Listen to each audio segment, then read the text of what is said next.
Alors, ce qu'il faut faire dans un petit moment, c'est vous reculer et bien vérifier que vous avez réparti les couleurs un petit peu, qu'il n'y ait pas toutes les mêmes couleurs d'un côté, d'autres de l'autre. Dès 9 h ce matin, une quarantaine de personnes, adultes et enfants, pinceau à la main, pour transformer le passage sous la RCEA. Il est emprunté chaque jour par des dizaines d'élèves qui ont voulu égayer ce lieu, toujours sombre et triste. Déjà avant c'était un pont qui était assez délabré avec plusieurs tags et tout, c'était quelque chose qui n'était pas forcément sympathique à emprunter. Et refaire tout ce qui a été fait là, ça lui donne une seconde vie, une seconde chance et c'est franchement quelque chose qui est beau. On est en train de peindre des arbres, puisqu'on est à la campagne, c'est normal.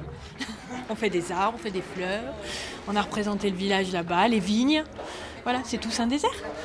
Marie-Anne est professeure d'art appliqué et habitante de Saint-Désert.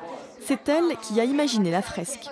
Cette fresque, elle a été conçue comme avec l'idée du passage qui traverse Saint-Désert, avec les enfants qui prennent ce passage pour aller à l'école.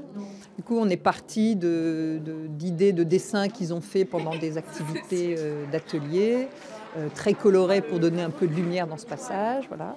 Et donc chacun met la main à la pâte et choisit ses couleurs. À quelques centaines de mètres, d'autres volontaires enlèvent les mauvaises herbes de la rivière pour éviter de nouvelles inondations connues par le village cet hiver.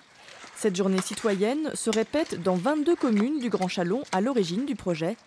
À Varennes-le-Grand, par exemple, une quarantaine d'habitants ont donné un coup de neuf au four à pain, laissé à l'abandon depuis plusieurs années. Même le maire a mis la main à la pâte. La journée citoyenne, c'est un moyen de réunir les habitants autour d'un projet commun.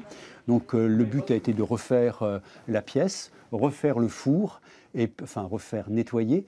Et puis l'année prochaine, on va le terminer.